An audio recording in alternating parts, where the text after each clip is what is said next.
ఆయన నటించినందుకైనా ఆ పాత్రలు అంత అద్భుతంగా ఉన్నాయి అనేలా నటిస్తూ కాదు జీవిస్తూ మనల్ని అందరినీ ఎంతగానో ఎంటర్టైన్ చేసిన వ్యక్తి వర్స్టైల్ యాక్టర్ రాజీవ్ కనకాల గారు.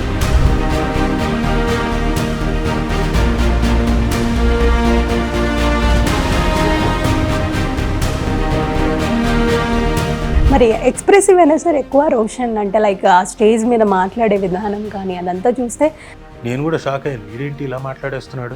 నేను కూడా మామూలుగా స్టేజ్ మీద మాట్లాడేటప్పుడు కొంచెం తడబడి ఎక్కడో చోట ఫంబుల్ అయ్యి అక్కడ అమ్మది వచ్చింది అయ్యి ఉంటుంది. మొత్తానికి డెఫినెట్గా చాలా బాగా మాట్లాడాడు. మనందరి నసీబుల్లో ఏం రాసి పెట్టిందో ఎప్పటికీ తెలియదు, కానీ నచ్చినట్టు మార్చుకుంటాం, కావాల్సింది లాక్కొని తెచ్చుకుంటాం. అది ఇస్సతైనా ఔకాదైనా.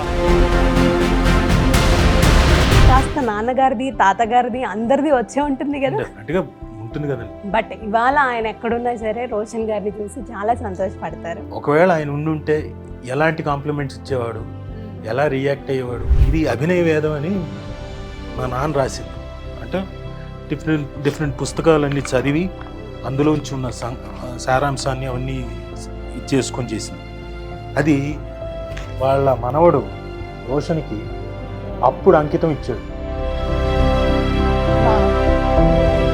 ఎవరు డిస్కరేజ్ చేసినా నన్ను ఎప్పుడు ఎంకరేజ్ చేసే నా రోషన్ కార్తిక్ కనకాల 3వ పుట్టినరోజుకి నా అభినయ వేదం నా కానుక.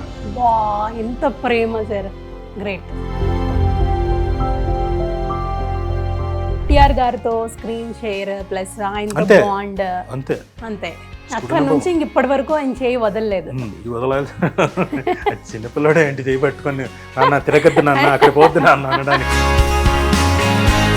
మేనకోడేది ఎలా ఉంది తను? బ్రహ్మాండంగా ఉంది. చెల్లి ఉంటే బాగుండు అనే ఫీల్ ఉంటుంది, బట్ ఆ బాధ్యత మాకు అప్ప చెప్పింది అనేసరికి ఆ ఫీల్ ఆ ఎమోషన్ వేరే ఉంటుంది. ఫ్రాంక్ గా చెప్పాలంటే మా బావ పెద్దిరామారావు అతను ఆ బాధ్యత తీసుకోవడం చాలా గొప్పగా ఉంది. ఎందుకంటే ఆడపిల్లల తాలూకు ప్రాబ్లమ్స్ ఏవో ఉంటాయి, ఫాదర్కి చెప్పుకోలేని, కానీ తను తీసుకొని ఉన్నాడంటే. Coming to your life partner Suma గారు, ఎలాంటి బాండ్ అంటే మీ ఇద్దరిది? మేము ఎక్కడికైనా ఆడియో ఫంక్షన్స్కి వెళ్ళి అంటే సుమ గారు మీరు ఏడిస్తే చూడలేరు, ఆవిడ ఏడ్ చేస్తూ ఉంటారు. ఇంతవరకు తెలియని ఆస్పెక్ట్ చెప్తా, ఇంతవరకు ఎవరికీ తెలియదు, హిట్ టీవీకి మాత్రం తెలుస్తుంది. సుమ వాళ్ళ పేరెంట్స్ కేరళ నుంచి వచ్చి ఇక్కడ హైదరాబాద్లో, ఆయన రైల్వే డిపార్ట్మెంట్, మా మామగారు. వాళ్ళు పెళ్ళయిన తర్వాత పెళ్ళైన వెంటనే పుట్టిన అమ్మాయి కాదు, పెళ్ళైన 10 ఏళ్లకు పుట్టిన అమ్మాయి. అంటే ఏంటి అర్థం? రాజీవ్ కనకాల అన్నవాడు 73లో పుడతాడు కాబట్టి అప్పటిదాకా వెయిట్ చేయి అని, ఆ తర్వాత 75లో పుట్టింది. దేవుడు మీ ఇద్దరికి రాసేసారు అంతే ముందు.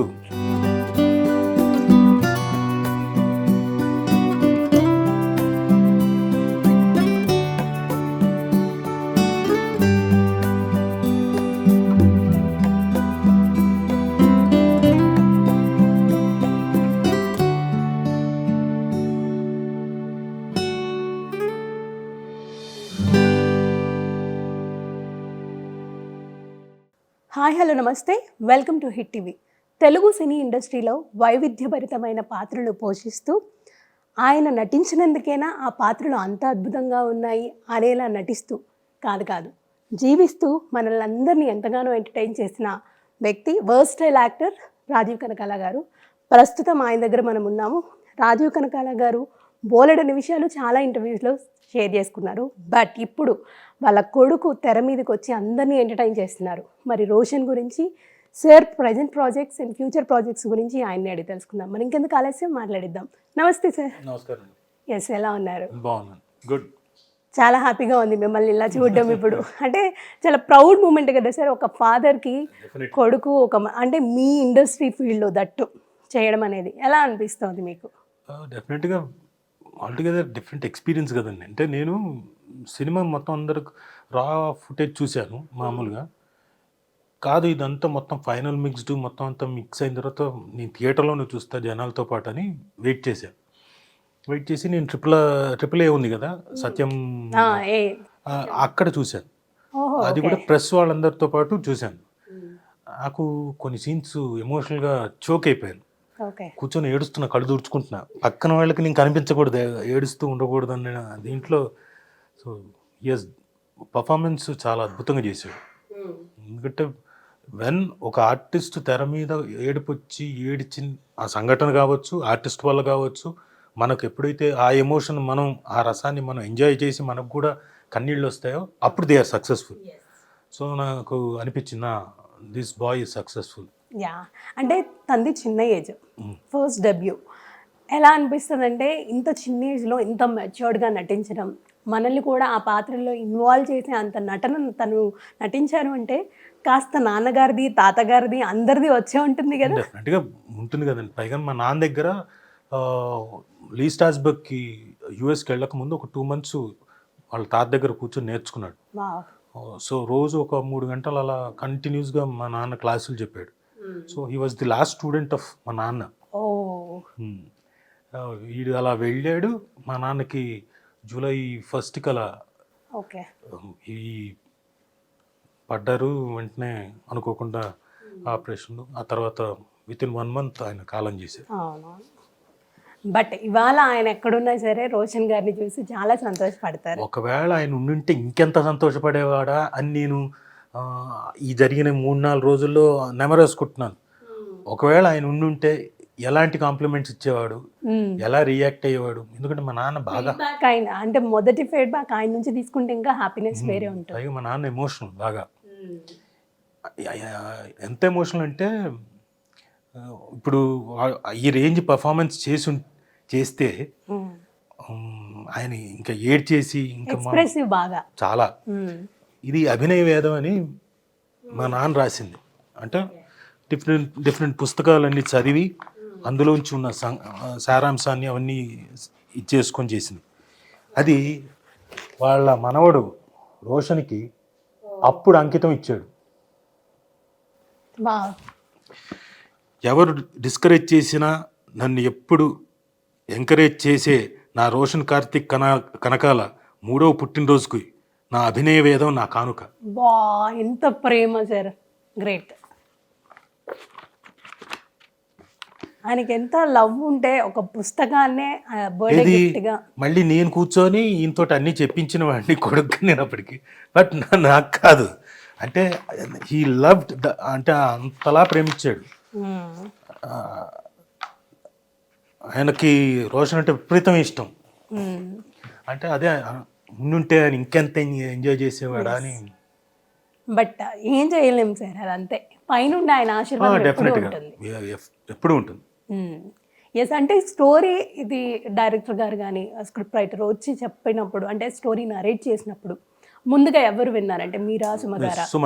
సుమ గారు. రోషన్ విన్నాడు ఫస్ట్, తర్వాత సుమ వినింది. ఓకే. వినిన తర్వాత డెసిషన్ తీసేసుకున్నారా? కాస్త టైం పట్టింది ఎందుకంటే దాంట్లో అంటే ప్రాపబిలిటీస్ ఇంకోటి చూసుకున్నారు. తర్వాత దాన్ని మళ్ళీ 2-3 వర్షన్స్ అవన్నీ జరిగిన తర్వాత ఫైనల్ వర్షన్కి వచ్చింది. ఓకే. అంటే రోషన్ గారిలో ఒక యాక్టర్ ఉన్నారు, తనకు ఒక ప్యాషన్ ఉంది యాక్టింగ్ మీద, తనని మనం ఒక మంచి నటుడిగా చూడొచ్చు అన్న థాట్ మీకు ఎప్పుడు వచ్చింది? ఆయనలో ఎప్పుడన్నా అబ్జర్వ్ చేశారా ఏమన్నా? అయ్యో, మీకు యూట్యూబ్లో దొరుకుతుంది సుమా అండ్ రోషన్ చిన్నప్పుడు సాంగ్ ఒకటి. ఓకే. అది చూస్తే ఏడుపు వచ్చేస్తుంది. అది చిన్న వయసు, హార్డ్లీ నాకు తెలిసి 4 ఏళ్ళు ఎంత ఉంటుంది, 4 ఏళ్ళు 5 ఏళ్ళు ఉంటుందేమో, 6 ఏళ్ళు ఉండొచ్చు. వాడిని రోడ్డు మీద సుమా క్యాజువల్గా వాడిని తీసుకెళ్ళి ఆ పాట అదొకటి, భోజనం తినిపించడం, స్కూల్కి తీసుకెళ్ళడం, నువ్వేరా నాన్న నా చిన్ని కన్నా నా లైఫ్లో ఇది అని గొప్పగా వాడి గురించి పాడుతూ చేస్తూ, ఈ ప్రాసెస్లో ఫాదర్ లేకుండా పోవడం చిన్నప్పుడు, మళ్ళీ ఇతను పెద్దగా అయిన తర్వాత మదరు లేకుండా పోవడం, ఇవన్నీ చాలా ఎమోషనల్గా ఉంటుంది. దొరికితే బిట్ వేయండి తప్పకుండా, అది చిన్న బిట్ భలే ఉంటుంది. సో అప్పటి నుంచే వాడికి ఇంట్రెస్ట్ ఉంది చిన్నప్పుడు. ఆ తర్వాత స్టూడెంట్ నెంబర్ 1 వాడికి హార్డ్లీ 2 years 3 years వయసులో ఉన్నప్పుడు ఏమీ తెలియదు వాడికి. ఆ సీడీ తీసుకొని పెట్టుకునేవాడు, ఒక చూసేసి ఉంటాడు, 100 సార్లు చూసింటాడు. ఆ తర్వాత యమదొంగ రిలీజ్ అయినప్పుడు ఏమంటివి అది నేర్చేసుకొని వినాయక చవితికి మా ఇంటి పక్కనే లేన్లో అది పెట్టారు వినాయకుడిది. ఆ స్టేజ్ మీదకి వెళ్ళి పర్ఫామ్ చేసాడు. సో అప్పటి నుంచి ఉంది ఇంట్రెస్ట్. తర్వాత స్లోగా ఇంకా అప్పటికి మనం ఏం చెప్పలేము. అప్పుడు మనకి ఏమనిపిస్తుందంటే మన బిడ్డ కాబట్టి వీడికి ఉంది, వీడికి ఏదో ఉంది అని అనుకుంటాం కానీ బట్ వాడి వాతావరణం కూడా ఇంచుమించు, కాకపోతే నా అంత కాదు కానీ ఇంచుమించు నా లాంటిదే. నేను ఎక్కువ కాలం ఉన్నాను అదే ఇన్స్టిట్యూట్, ఇల్లు నాది ఎక్కువ కాలం, అంటే పెళ్ళయ్యేంత వరకు నాది అదే లైఫ్. దాదాపు 26 ఏళ్ల పాటు నేను అదే ప్రపంచంలో, అందులోనే ఇంకా వేరేది లేదు. సో వీడికి అట్లీస్ట్ ఆ 3-4 ఇయర్స్ 5 ఇయర్స్ ఉండింది ఆ ఛాన్స్. ఇల్లు ఇన్స్టిట్యూట్ ఒకటే, తర్వాత ప్రైవసీ మాకు ఇల్లు అంటూ సపరేట్ అయింది అనుకోండి. సో వాడికి కూడా ఇంచుమించు నాలాంటి సర్కమ్స్టాన్సెసే. సో ఆ లేత వయసులో ఉన్నప్పుడు డెఫినెట్గా కొన్ని ఇంప్రెషన్స్ పడతాయి. పడినప్పుడు నేను కూడా అలాగే పడి ఉంటుంది. న్యాచురల్గా మేము కూడా అదే కోరుకుంటాం కదా, ఓకే ఈ ప్రొఫెషన్లో ఉన్నాం కాబట్టి ఈజీ అవుతుంది వాడికి చేయడానికి, ఈజీగా తెలుసుకుంటాడు, ఈజీగా రిప్రొడ్యూస్ చేయగలుగుతాడు. సో ఇప్పుడు రోషన్ గారిని చూస్తే తండ్రికి తగ్గ తనయుడు, తాతకి తగ్గ మనవడు అనొచ్చా? ఇంకా టైం ఉందండి, అప్పుడే అంటే ఫస్ట్ డెబ్యూతో ఇంప్రెషన్ మారిపోతుంది. ఇంప్రెషన్ కొట్టాడు, సమస్య లేదు. 100% he has performed well, he has made his mark. So ఇంకా టైం ఉంది, అంతే, still lot of miles to go. అంటే ఇప్పుడు ఈ యాక్టింగ్ చూసిన తర్వాత పర్టికులర్గా మీకు అనిపించిందా ఏ టైప్ ఆఫ్ మూవీస్ తనకి ఇంకా బాగుంటాయి, ఎలాంటి స్టోరీస్ మనం సెలెక్ట్ చేయొచ్చు అని ఒక ఆలోచన ఏమైనా వచ్చిందా? He should do each and every kind of subject అండి. ఓకే, నాట్ ఓన్లీ ఇది మాత్రమే అని కాదు, he has to do variations. Okay, చేయగలిగితేనే నటుడు. And I'm sure he can do it. ఎందుకంటే యూఎస్కి వెళ్ళిన తర్వాత లీ స్ట్రాస్బర్గ్ ఇన్స్టిట్యూట్లో ఎప్పుడైతే ఇక్కడ నేర్చుకున్నాడు, వాడి థాట్ ప్రాసెస్ కూడా నేను డిఫరెంట్ కైండ్ ఆఫ్ జానర్ చేస్తానని మొదలుపెట్టాడు. నేనంటాను అలా కాదురా, కొన్ని మామూలుగా ఉండేవి చేయాలి, అంటే జనాలకు అర్థమయ్యేవి చేసి ఆ తర్వాత నువ్వు కొంచెం డిఫరెంట్ కైండ్ జానర్స్ ఉన్నా చేయొచ్చు, కొంచెం మరీ అవేగా వెళ్ళిపోకూడదు అని నేను చెప్తూ ఉంటాను. So he's definitely capable of doing every kind of genre. So ఈ మూవీ చూసిన తర్వాత మీకు వచ్చిన అభిప్రాయం అది, అంటే మూవీ చూస్తున్నప్పుడు ఒక సిచ్యువేషన్ ఉంది, అంటే ఒక బోల్డ్గా బైక్ డ్రైవ్ చేస్తూ వెళ్తూ ఉండడం అనేది, ఆ సీన్ ఏదైతే ఉందో తను ఈ సీన్ చేయగలడు, చేస్తాడు అన్న నమ్మకం మీకు ఉండిందా అప్పుడు? నాకు మొదటి నుంచి ఉందండి. అంతే, ఎందుకంటే ఇప్పుడు కాదు వాడు యాక్ట్ చేసింది, చిన్నప్పుడు యాక్ట్ చేశాడు, తర్వాత నిర్మలా కాన్వెంట్ చేశాడు, ఆ తర్వాత వెబ్ సిరీస్ ఒకటి చేశాడు. సో అవన్నీ చూడలేదు నేను. కాకపోతే ఈ ట్రైనింగ్ కొంచెం ఫార్మల్ ట్రైనింగ్ కొంచెం జరిగింది కదా, సో జరిగిన తర్వాత న్యాచురల్గా పర్ఫామ్ చేయగలుగుతాడు అని ఒక ఇంప్రెషన్ వస్తుంది కదా. అంటే ఏ రేంజ్ వరకు చేస్తాడు ఏంటి అని తెలియదు. మధ్యలో వచ్చి అడిగాడు, ఏది ఎలా ఉంటే బెటర్ నాన్న, ఏంటి ఎమోషన్ ఎలా పండించాలి ఏంటని, చిన్న చిన్న టిప్స్ అంతే. సో హీ డిడ్ ఇట్ అంతే. ఎస్, మరి ఎక్స్ప్రెసివ్ అయినా సరే ఎక్కువ రోషన్, అంటే లైక్ ఆ స్టేజ్ మీద మాట్లాడే విధానం కానీ అదంతా చూస్తే ఆశ్చర్యపోయాం. అంటే ఎంతైనా అమ్మ మాట్లాడుతూ ఉంది కదా, వచ్చేసింది అనుకున్నాం. మీ ఆలోచన ఎలా ఉండేది? డెఫినెట్గా నేను కూడా షాక్ అయ్యాను, వీడేంటి ఇలా మాట్లాడేస్తున్నాడు. నేను కూడా మామూలుగా స్టేజ్ మీద మాట్లాడేటప్పుడు కొంచెం తడబడి ఎక్కడో చోట ఫంబుల్ అయ్యి, అక్కడ అమ్మది వచ్చింది అయ్యి ఉంటుంది. అంటే మొత్తానికి డెఫినెట్గా చాలా బాగా మాట్లాడాడు. ఎస్, అంటే మామూలుగా పేరెంట్స్ ఆశీర్వాదం అనేది ఇంపార్టెంట్ ఏదైనా ఒకటి కొత్తగా స్టార్ట్ చేసినప్పుడు. తను మూవీ స్టార్ట్ చేసే ముందు మీ దగ్గర, సుమ గారి దగ్గర ఎలాంటి అంటే విషెస్, బ్లెస్సింగ్స్ తీసుకున్నారు? మా విషెస్ ఎప్పుడు ఉంటాయి కదండి, ప్రత్యేకంగా అంటూ ఏమి అక్కర్లేదు, ఎప్పుడు ఉంటుంది. ఇప్పుడు 24 గంటలు అదే ఆలోచించాం. ఇప్పుడు ఈ దాదాపుగా ఒక 15 రోజుల నుంచి మరీను we're all totally stuck with Roshan. సినిమా గురించి ఏంటి, పబ్లిసిటీ ఏంటి, అక్కడేంటి, ఆ థియేటర్ దగ్గర పోస్టర్ ఏంటి, ఇవే దీంట్లో ఉన్నాం. సో దొరకడం, అతనికి మంచి ప్లాట్ఫామ్ దొరికింది. హీ హాజ్ ఎస్టాబ్లిష్డ్, జనాలకి ఈరోజు తెలుసు, ఇంకా తెలియాల్సిన వాళ్ళకి చాలా మందికి ఉంది. సో బహుశా నెక్స్ట్ సినిమాతో ఇంకా బాగా చొచ్చుకుపోతాడు జనంలోకి. యాక్చువల్గా తన ఫస్ట్ డెబ్యూ కాబట్టి ఏదన్నా ఒక స్పెషల్ క్యారెక్టర్లో కానీ, ఒక గెస్ట్ రోల్లో కానీ మీరు కానీ సుమ గారు కానీ కనిపిస్తారేమో అని ఎక్స్పెక్టేషన్స్ ఉన్నాయి ఆడియన్స్కి. మీరు ఎందుకు అందులో చేయలేకపోయారు? అంటే ఒకవేళ మేము చేస్తే మా షాడో మీ ఓవర్ షాడో అయిపోతాడో అని ఫీలింగ్. ఓకే, అలా ఉండకూడదు. He has to look unique, తనకంటూ తను. ఓకే, అనుకొని వీ హావ్ నాట్ అందులో ఇన్వాల్వ్ కాలేదు. ఓకే, లేకపోతే ఏదో ఒక వేషం వేయొచ్చు. ఎస్, సెకండ్ మూవీలో ఏదన్నా అది కూడా నాకు తగ్గట్టు రావాలి. ఎస్, అన్నీ అటు మీరు వర్స్టైల్ యాక్టర్ చెప్పుకో అనే అవసరం లేదంటే ఏ పాత్ర ఇచ్చినా అలవోకగా చేయగలరు మీరు. అంటే ఈ పాత్రకి రాజీవ్ గారే సూట్ అయ్యారేమో అనేంతగా నటిస్తూ ఉంటారు. సో ఎన్నో ఇయర్స్ ఎక్స్పీరియన్స్ మీకుంది. సో ఇన్ని ఇయర్స్ ఎక్స్పీరియన్స్ని జోడించి ఏదన్నా రోషన్కి ఈ సందర్భంగా చెప్పాలనుకుంటే ఏం చెప్తారు? ఒకటి కష్టపడాలి, మ్మ్. మళ్ళీ రెండోది కష్టపడాలి, మ్మ్. మూడోది కష్టపడాలి. ఎందుకంటే ప్రతి ఎక్స్పీరియన్స్ మళ్ళీ కొత్తే. ఈరోజు ఈ సినిమా అయిపోయింది, అది అయిపోయిన తర్వాత మళ్ళీ రేపు పొద్దున ఇంకో సినిమా వచ్చిందంటే మళ్ళీ అది కొత్త ఎక్స్పీరియన్సే. మళ్ళీ మొదటి నుంచి నేర్చుకోవడం లాంటిదే. ఎవ్రీడే మళ్ళీ మీరు నేర్చుకునే దీంట్లోనే ఉంటారు. ప్రతిరోజు కొత్త ఎక్స్పీరియన్స్లు కొత్త కొత్త ఎక్కడో చోట నుంచి నేర్చుకునే అంటే ఒక ఉంటాయి. యాక్టర్కి ఇది రీబర్త్ లాగా ఇవన్నీ. ఎప్పుడు మ్మ్.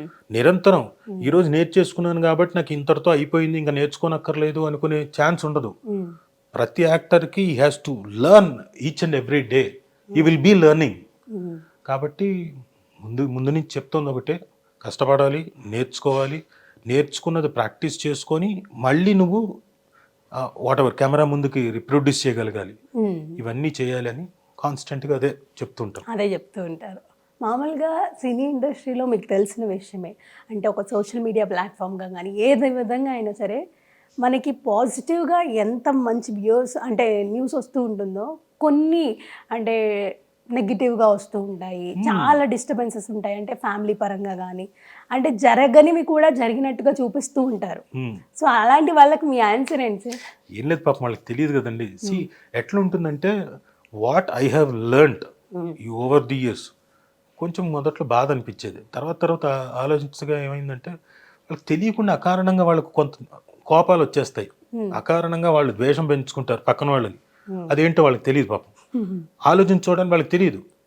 వాళ్ళు ఏదో అనేయాలి, ఒక దీంట్లో ఒక హీరోని మెచ్చుకుంటే ఇంకో హీరోని తిట్టాలి, ఇవి మాత్రమే తెలుసు జనాలకి, అంతకు మించి తెలియదు. కాబట్టి వాళ్ళు ఏంటంటే ఆ దీంట్లో న్యాచురల్గా కమెంట్ చేస్తారు, ఇంకోటి ఏదో ఒకటి అంటారు. ఇప్పుడు బాగా చేసిన తర్వాత ఏమంటారు, అరే ఇంప్రెషన్ మార్చుకుంటారు. సో పోగా అంటే వాళ్ళకు ఒక half an hour content 10 minutes ఆనందం అయితే మీది లైఫ్ కదా. కరెక్టే. మీకు అది ఏమవుతుందంటే రాను వాళ్ళే మార్చుకుంటారు. ఇప్పుడు పాపం వాళ్ళని కూడా అనడానికి ఏం లేదు, పాపం తెలిస్తే వాళ్ళు ఇన్డెప్త్ తెలిస్తే వాళ్ళు కామెంట్ చేయరు, వాళ్ళు కూడా బాగా మెచ్చుకుంటారు. అదే అంటున్నా, అది తెలుసుకోవడానికి టైం పడుతుంది. తెలుసుకున్న రోజున ఈ కామెంట్స్ రావు. అంతే. అంటే ఇంత పాజిటివ్గా కూడా తీసుకుంటారా అనేది మీలో ఇప్పుడు నేను చూస్తున్నాను. అంటే నేను తీసుకునేవాడిని కాదు, నా గురించి రాస్తే నాకు అస్సలు ప్రాబ్లం లేదు. ఫ్యామిలీని ఇంక్లూడ్ చేయడం, నా గురించి రాస్తాం, ఎందుకంటే చాలా చూసేసాం. వస్తాయి అవే కామెంట్లు వస్తాయి, మళ్ళీ వస్తాయి, ఇంకేవో వస్తాయి. కొత్తగా వచ్చిన వాళ్ళకి అంటే వాళ్ళకి ఏమీ తెలియని వాళ్ళకి they will take it deep in to their mind. డిప్రెషన్లోకి వెళ్తారు, చాలా షాకులు అయిపోతారు. ఏంటి ఫేస్ చేస్తారు, కానీ వాళ్ళని బయటికి తీసుకురావడానికి, అందులోంచి బయటికి తీసుకురావడానికి చాలా టైం పడుతుంది. So it will all create lots of, అంటే వాళ్ళ బ్రెయిన్ మీద ఒక నెగిటివ్ ఇంప్రెషన్ క్రియేట్ చేస్తుంది. అందులోంచి బయటికి తీసుకురావాలంటే చాలా కష్టం. వాళ్ళకి అంతే, వాళ్ళకి తెలియదు, వాళ్ళకి తెలియక అలా కామెంట్ చేస్తుంటారు. ఇట్ ఈస్ ఆల్ ప్రాసెస్, వచ్చేస్తారులేండి. ఎస్. సో రాజీవ్ గారికి మీరు ఇన్ని సినిమాలు చేశారు అంటే ఈ సినిమా జర్నీ గురించి చెప్పాలంటే సరిపోదు, ఒక రోజు సరిపోను, అంత ఉంటుంది మీ జర్నీ. బట్ కొన్ని పాయింట్స్ మాట్లాడుకుంటే, మీరు ఇన్ని సినిమాలు చేశారు కదా, మీకు హార్ట్కి బాగా టచ్ అయిన మూవీ కానీ, ఈ మూవీ నాకు ఎప్పటికీ లైఫ్ టైం గుర్తుండిపోతుంది అనే మూవీ ఏదైనా? చాలా ఉన్నాయండి అందులో. ఇప్పుడు సే రాంబంటు, నేను ఫస్ట్ చేసిన సినిమా అంటే సెకండ్ సినిమా సూర్యపుత్రులు, మమ్ముట్టి గారు సుమన్ గారితో చేసింది. అది చాలా మంచి క్యారెక్టరు, బాగా పేరు వచ్చింది. అంటే ఆ వయసుకి అలా, అప్పుడు నేను హార్డ్లీ 18 years. తర్వాత రాంబంటు ఇమీడియట్ నెక్స్ట్ వెంటనే బాగా పేరు వచ్చింది, ఎవరు ఈ కుర్రాడు ఎవడు అని. కాకపోతే ఆ వయసుకి అంతే కదా, అంతకంటే రాదు. ఆ తర్వాత పెద్దనే చేశాను, ఇంకా చేస్తూ వచ్చాను. కన్యాదానం మంచి పేరు వచ్చింది, ఈవి గారిది, మంచి క్యారెక్టర్ ఇచ్చారు. మేము అందరం కలిసి చేసిన దాంట్లో వెరీ నెక్స్ట్ ఇంకా తర్వాత చేసిన స్టూడెంట్ నెంబర్ 1. స్టూడెంట్ నెంబర్ 1 టోటల్గా నా లైఫ్ని మార్చేసింది. అప్పటిదాకా నేను ఎందుకు కన్యాదానం చేసి నేను ఎందుకు మళ్ళీ సినిమాలు చేయలేదు అంటే, నాకు జరిగిన చేదు అనుభవాల వల్ల ఇది నాకు సూర్యపుత్రులు అప్పుడు జరిగింది చేదు అనుభవం. ఫస్ట్ సినిమా సెకండ్ సినిమా అప్పుడే చేదు అనుభవం. వాళ్ళు చాలా అసలు ఇదిగా డ్రెస్ వేసుకో అని అనడం, ఏంటి సరే అని. సినిమా అంటే ఇలా ఉంటుందా అనే ఒక ఫీలింగ్. అసలు ఇంటి దగ్గర చాలా జాగ్రత్తగా అంటే నాన్నగారికి చెప్పేవారు, ఆయన ఏం చెప్పేవారు ఆ టైంలో మీకు? చెప్పాను, వచ్చి ఇలా అన్నారు ఇంకోటి అంటారు, అలాగే అంటారు రా, తెలియనప్పుడు అలాగే అంటారు, నువ్వు మార్చుకోవాలి నీ ప్రవర్తనతో, వాడు రేపు పొద్దున నీకు బాబు రా అనేలాగా చేసుకోవాలి అంటే అప్పుడు ఆయన చెప్పినవి ఎంత పాజిటివ్, మోటివేట్ చేయడం పాజిటివ్గా. సరే అనుకున్నా. తిండి దగ్గర నాకు వెరీ సెన్సిటివ్. అలాంటిది ఫస్ట్ సూర్యపుత్రులప్పుడే ఫస్ట్ డేని చాలా అవమానం కంచం దగ్గర, ఇక్కడ కూర్చుంటామేంటి, అక్కడికి వెళ్ళి కూర్చోని అందరితో పాటు. సరే ఇంకేమనలేము, సరే వెళ్ళిపోయాను. ఆ తర్వాత మళ్ళీ కూడా జరుగుతూ వచ్చింది మిగతా అన్ని. కన్యాదానం తర్వాత కాస్త బ్రేక్ తీసుకున్నాను. అంటే అప్పటికి నేను సీరియల్స్ లో చాలా బిజీగా ఉన్నా. అప్పటికి రుతురాగాలు స్టార్ట్ అయిపోయింది. సీరియల్ మా అనిపించిందా ఎప్పుడు ఇలాంటి అనుభవాలు ఎదురవ్వలేదు? అక్కడ నేను కింగ్. అక్కడ నేను టెలివిజన్ మీడియంలో అప్పటికి నేను బోల్డ్ అన్ని సీరియల్స్ చేసి టెలివిజన్ మీడియంలో నేను తెలుసు అందరికి. నేను హీరోగా గుర్తింపు పొంది అప్పటికి విలన్ ఖచ్చితంగా అంతే కదా, హీరోగాను విలన్ గా చేస్తున్నప్పుడు హీరో టెలివిజన్ మెయిన్ రోల్ కాబట్టి అక్కడ అందరు తెలిసిన వాళ్ళే కాబట్టి ప్రయారిటీ. నాకు అక్కడ ఏంటి సినిమా ఇండస్ట్రీలో ఎట్లా ఎవరు ఏంటి ఎలా బిహేవ్ చేయాలని మనకు తెలియదు. నేనైతే అందరితో కలిసి ఉంటాను మామూలుగా యూనిట్లో. వీళ్ళు వాళ్ళని తారతమ్యం ఉండేది కాదు. మాకు ఒక ఓన్ యూనిట్ కూడా ఉండేది, శ్రీలక్ష్మి అవుట్డోర్ యూనిట్ అని. సో నేను అది కూడా మెయింటైన్ చేసేవాడిని. సో నాకు లైట్ మెన్లు వాళ్ళందరితో కూడా నాకు ఫ్రెండ్షిప్ ఎక్కువ. నేను వాళ్ళతో కలిసి పనిచేసేవాడిని. నేను అప్పుడప్పుడు నాకు తెలిసిన విద్య మేకప్ నేర్చుకున్నాను కాబట్టి నేను మా ఓన్ ప్రొడక్షన్కి వచ్చి మేకప్లు వేసేవాడిని మిగతా వాళ్ళకి. మేము అందరం కలిసి ప్రొడక్షన్లో సర్వ్ చేసేవాళ్ళం ఫుడ్ మా ఓన్ ప్రొడక్షన్కి. మాకంతా అందరం కలిసి చేసేవాళ్ళం ఇన్స్టిట్యూట్లో అందరం అదే. సో మాకు పెద్ద ఇది ఏం కాదు. కాకపోతే సినిమా ఇండస్ట్రీకి వెళ్ళేసరికి వాళ్ళు మాట్లాడే పద్ధతి నిర్లక్ష్యంగా ఏంటే అన్నసరికి కేర్లెస్ గా మాట్లాడుతున్నారు అని ఒక డెఫినెట్గా ఓ ఇది వద్దురా మనకి ఎందుకు, చక్కగా వర్క్ పిలిచిస్తున్నప్పుడు ఇది అది వదిలేసి ఇక్కడికి వచ్చి ఈ మాటలు పడడం ఎందుకని ఇంకా వెళ్ళలేదు. దాదాపు 2 years నేను జక్కన రాబట్టి శాంతినివాసం చేయబట్టి, శాంతినివాసం నుంచి జక్కన స్టూడెంట్ నెంబర్ 1 చేస్తున్నాడు కాబట్టి సినిమాలోకి మళ్ళీ ప్రతి సినిమా అలా వెళ్తూ ఉండింది మంచిగా. స్టూడెంట్ నెంబర్ 1 చేసాడు కాబట్టి నాకు అక్కడి నుంచి నేను ఐ కేమ్ ఇంటూ మళ్ళీ reentry into industry, cinema industry. అంటే అప్పుడేనా ఎన్టీఆర్ గారితో స్క్రీన్ షేర్ ప్లస్ ఆయనతో బాండ్? అంతే అంతే. అక్కడ నుంచి ఇంక ఇప్పటి వరకు ఆయన చేయి వదలలేదు. చెయ్యి వదలాలి, చిన్నపిల్లడే ఏంటి చేయి పట్టుకొని నాన్న తిరగద్దు నాన్న అక్కడ పోద్దు నాన్న అనడానికి. అంటే ఆ టైప్ కాదు నేను, అంటే ఆయనతో ఉన్న బాండ్ ఫ్రెండ్షిప్ అలా కంటిన్యూ చేస్తున్నారు. ఎప్పుడు మధ్యలో డిస్టర్బెన్సెస్ రాలేదు కదా సార్? ఎప్పుడు లేదు. అంటే కంగారులు పడ్డం అయితే ఉంది, ఏదో రాసేస్తున్నప్పుడు ఏంటి ఇది అంటే నువ్వేం కంగారు పడకని చెప్పిన సందర్భాలు ఉన్నాయి తప్ప డిస్టర్బెన్స్లు అయితే రాలే. ఓ మేము ఏదైనా పాయింట్ మీద మాట్లాడుకునేటప్పుడు వాదోపవాదాలు జరిగేవి. తను నెగెట్ చేసేవాడు, నీకేం తెలుసు అది అనేవాడు. నువ్వు అనుకుంటున్నావు సరే నాకేం తెలియదు నేను పోతున్నాను, నేను లేచి వెళ్ళిపోయేవాడిని. ఇలాంటివి జరుగుతాయి కానీ తనకి తెలుసు ఎక్కడికి పోడు, నేను మళ్ళీ మామూలే. మీరు అన్నారు చూడండి మధ్యలో ఎప్పుడు ఒక్కసారి అయింది, ఒక 45 రోజుల పాటు మాట్లాడుకోలేదు. అది ఒక ఫ్రెండ్ తాలూకు పేరు చెప్పను, ఒక ఫ్రెండ్ తాలూకు పెళ్ళి. తను లవ్ మ్యారేజ్లో ఏదో ఉన్నాడు, లవ్ చేసుకున్నాడు, మ్యారేజ్ చేసుకుంటున్నాను. నాకు చెప్పాడు నేను ఇలా లవ్లో ఉన్నాను రాజా, తర్వాత త్వరలో అనౌన్స్ చేస్తాను, పెళ్ళి అప్పుడు చెప్తాలే అన్నాడు. సర్లే ఊరుకున్నాను, నేను చెప్పకూడదు కదా అప్పుడు ఎవరికి. అతను కూడా కామన్గా తెలిసిన వ్యక్తే తారక్కి.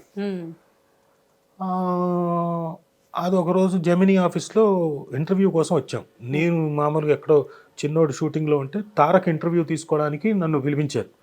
బహుశా సింహాద్రికో దేనికో నేను తీసుకుంటే బాగుంటుందని. నేను అక్కడి నుంచి వచ్చాను.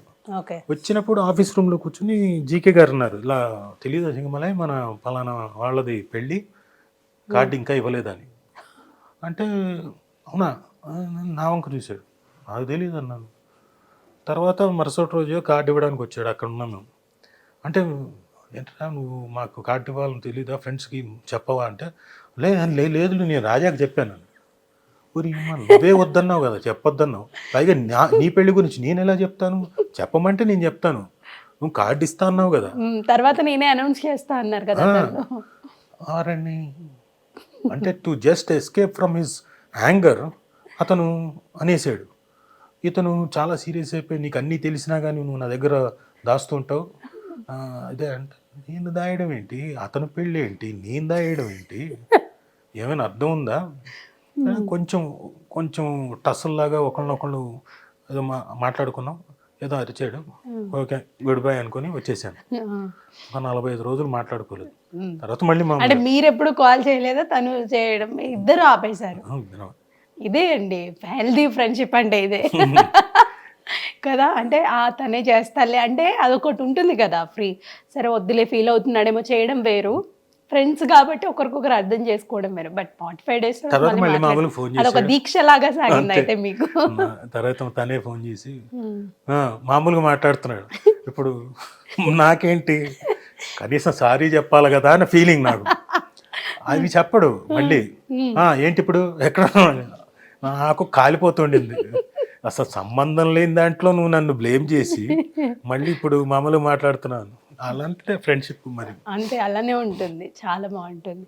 అంటే మీ ఫ్రెండ్ RRR ఆస్కార్ లెవెల్కి వెళ్ళింది, అసలు మీ ఫీలింగ్ ఏంటి ఆ మూమెంట్లో?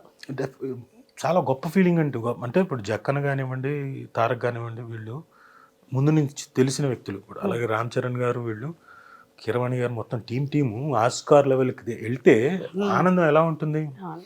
అదే మన తెలుగు వాళ్ళు యాక్ట్ అసలు అందులో నామినేషన్ లో ఉండడం గ్రేట్, అంటే ప్లస్ అవార్డు విన్ అవ్వడం అనేది చాలా గ్రేట్ కదా. సో చంద్రబోస్ గారు వాళ్ళందరికీ వాళ్ళకి రావడం, పైగా నేను వర్క్ చేసిన వాళ్ళతో క్లోజ్గా ఉన్న వాళ్ళతోటి జక్కన్న ఒక స్టేజ్ నుంచి ఎక్కడ శాంతినివాసం, ఆ తర్వాత ఎక్కడ ప్రపంచంలోకి వెళ్ళిపోయి బాహుబలి, మగధీర, RRR ఇవన్నీ తీసుకెళ్లి ప్రపంచం దీని మీద పెట్టుకుంటూ వెళ్ళాడు. బడ్జెట్లు అసలు ఏంటి, మనం ఒక వైపు అంటే ఒకానొక టైంలో ఇంత బడ్జెట్లు పెట్టచ్చు అన్నది లేదుగా, తెలియదు కదా. బట్ అన్ని సంవత్సరాలు వెయిట్ చేయొచ్చా మూవీ కోసం అన్నది కూడా ఆయనే నిరూపించారు. మనకి ఇంత బడ్జెట్లు పెట్టచ్చు తెలుగు సినిమాకి అన్నది లేదు కదా. అంత బడ్జెట్లు పెట్టి తీయడం ఏంటి, అది రికవర్ అయ్యేలాగా చూడడం ఏంటి, గొప్ప కదా విషయం. సరే వీళ్ళు ఆ స్థాయికి వెళ్ళారంటే ఆనందం కదండి. అలాగే ఇప్పుడు నేను తారక్తో కూడా స్టూడెంట్ నెంబర్ 1 తోటి ఉన్నది, నేను ఒకానొక రోజున అనుకున్నాం ఊరికే ఏదో ఎమోషనల్గా ఏదో మాట్లాడుకుంటూ, తారక్ నువ్వు గొప్ప స్టార్ అవుతావు, ఒక 17 ఏళ్ల తర్వాత మమ్మల్ని కూడా నువ్వు మర్చిపోయేంత స్టార్ అవ్వాలి, అంత పెద్ద హైట్కి ఎదగాలి అని చెప్పేసి అన్న.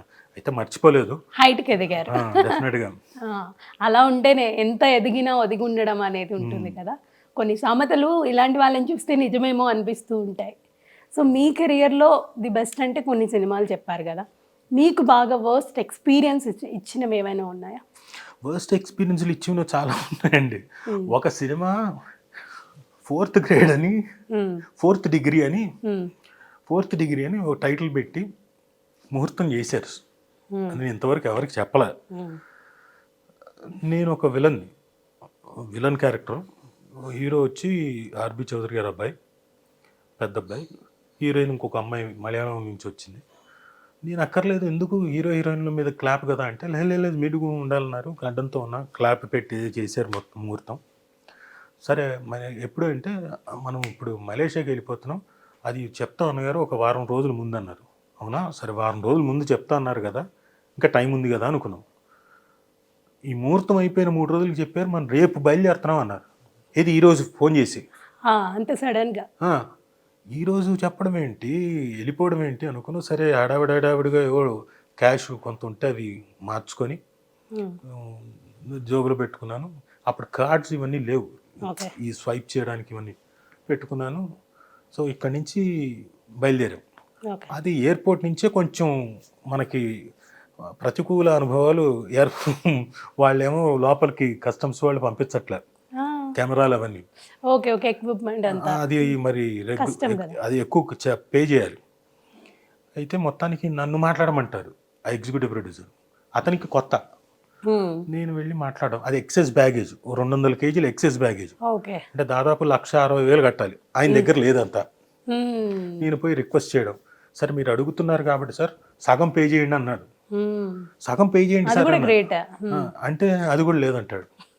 సరే మొత్తానికి ఇదంతా ఏదో జరుగుతుంది డిస్కషను. మా పాపం కస్టమ్స్ ఆఫీసర్స్ కూడా వాళ్ళు కూడా నా మొహం చూసి మీదేనండి, సరే సరే మేము మాట్లాడతాం మీరు వెళ్ళిపోండి అన్నారు. లోపలికి వెళ్ళాం. మరి ఇంకా టైం అవుతుంది, ఇంకా బయలుదేరాలి ఇంకో అరగంటలో. ఎంఎస్ నారాయణ గారు కూడా ఉన్నారు మాతో ట్రావెల్ చేస్తూ. ఓకే. మరి బయలుదేరాం, వెళ్ళాం, దిగాం. సరే ఫస్ట్ డే షూటింగ్ జరిగింది. ఫస్ట్ డే షూటింగ్కి ఏంటి, నాకు డ్రెస్సులు ఏవో అక్కడ కొంటా అన్నారు. కొనడం ఏం లేదు. అదేంటి అన్న. ఈ లోపల దానికి అసోసియేట్ డైరెక్టర్గా పనిచేస్తున్న ఒక అతను కొత్తగా ఇక్కడి నుంచే కొనుక్కొచ్చాడు టీ షర్టు అతని కోసం. ఓకే. అది నాకు తెలియదు, నాకు తెచ్చిచ్చాడు. ఇది అన్న ఇదేని. సరే ఈ క్యారెక్టర్కి ఉంగరాలు ఏదో చైన్లు ఇట్లా ఉంటే బాగుంటుందిగా, కళ్ళజోడు అవన్నీ అనుకున్నాం. ఏం లేవు. మన యూనిట్లో ఉన్న వాళ్ళ దగ్గర కళ్ళజోడు ఒకటి, ఉంగరం ప్రాపర్టీస్ అవన్నీ తీసి పెట్టుకొని చేస్తున్నా. ఫస్ట్ డే షూటింగ్ అయిపోయింది. సెకండ్ డే షూటింగ్కి ఎంఎస్ గారు రాలేదు, ఎందుకంటే కొంచెం హెల్త్ ఏదో. మూడో రోజు తెలిసింది ఏంటంటే ఎంఎస్ గారు హెల్త్ది కాదు, డబ్బులు ఇస్తే కానీ ఆయన రారు లొకేషన్కి, అది ఇస్తే కానీ రానన్నారు. సరే ప్రొడ్యూసర్ ఇబ్బంది పడుతున్నాడు కదా అని చెప్పేసి నా దగ్గర ఉన్న 50,000 ఇచ్చేసాను. అలాగే అక్కడ లోకల్ మేనేజర్ కూడా ఆయన ఒక 50,000 సర్దారు, 1,00,000 ఇచ్చారు. ఎంఎస్ గారు షూటింగ్ పార్ట్ అయిపోయింది, ఆయన వాళ్ళు వచ్చేసారు. ఇంకా మన షూటింగ్ 4వ రోజుకి తెలిసింది చెక్ బౌన్స్లు అయ్యాయి ఎవరెవరో యూనిట్లో ఉన్నవాళ్ళు. ఏంటి వాళ్ళు మేము వర్క్ చేయమన్నారు. అవునా సరే ఆపేయండి అన్నారు, ఆపారు. దాంట్లో మళ్ళీ ఫోర్జరీ ఇలాంటిది ఏదో జరిగింది వాళ్ళ చెక్కులు. సరే 3 రోజుల తర్వాత వచ్చి మీరు చెప్తే నా అవుతుంది బాబు, మిగతా వాళ్ళు కూడా ఒప్పుకుంటారు యూనిట్ అంటే సరే అని చెప్పా. ఏమో ఎలాగో ఉన్నాం కదా ఎందుకు చేద్దామని. వాళ్ళ నా మాట మీద ఒక 5 రోజులు చేశారు. ఆ తర్వాత వాళ్ళు కూడా ఇంకా ఆపేశారు. నేనన్నా మీరు ఎలా వచ్చారా చెక్కు కూడా ఇవ్వకుండా, యూనిట్ వాళ్ళు కెమెరా వాళ్ళు ఎలా వచ్చారు మీరు, మీకన్నా మీ యూనిట్కి చెప్తారు కదండి. ఏమోనండి మీరు ఉన్నారని చెప్పేసి మొత్తానికి ఏదో మాటలు చెప్పాడు, వచ్చేసామండి.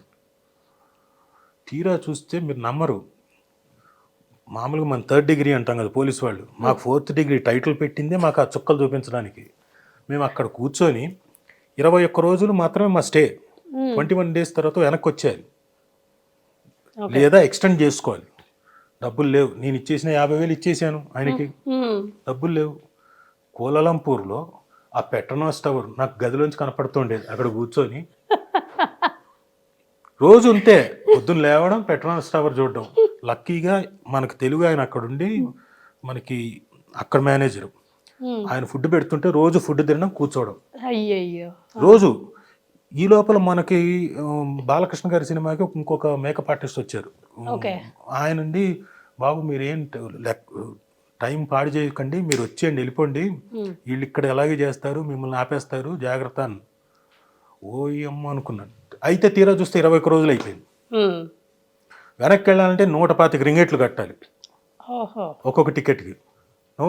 ఎవరి దగ్గర ఉంది 125? అంతే కదా. లక్కీగా షూటింగ్ లేదు, షూటింగ్ చేయట్లేదు, కూర్చోన్నాం పెట్రోల్ టవర్ చూడడం. మళ్ళీ అక్కడే ఇంకా మా యూనిట్ వాళ్ళందరితో నవ్వుకుంటూ ఏదో పేకాడుకోవడం. మళ్ళీ సరేరా బాబు రాత్రిపూట ఏదో మందు తాగండి, నాకు ఉన్నది 50 రింగెట్లు, ఏం తీసుకుంటారు చేసుకోండి అని ఇవ్వడం, కూర్చోవడం. 30 డేస్ తర్వాత పాపం లోకల్ మేనేజర్ 125 రింగెట్లు ఇచ్చి నాకు టికెట్ వేస్తే నేను ఇక్కడికి వచ్చి తర్వాత కొంత నేను కొంత పంపించి ఆయన కొంత పెట్టుకొని అందరినీ స్లోగా వెనక్కి తెప్పించాం. ఎంత డిగ్రీ చూసారా, 4th డిగ్రీ. ఇలాంటివి కూడా ఎక్స్పీరియన్స్ అయ్యారు మీరు. 100%. కొన్నిసార్లు మనకు అవుట్ ఆఫ్ ది కంట్రీ వెళ్ళినప్పుడు మనకు తెలియవు, మనం చాలా అమాయకంగా వెళ్ళిపోతాం. అక్కడ ఇలాంటివి జరిగితే బుక్ అయిపోతాం. అంటే చాలామంది ఆడియన్స్కి ఒక భ్రమ ఉంటుంది, అది భ్రమ అనొచ్చు, కొంతమందికి నిజం అనుకోవచ్చు.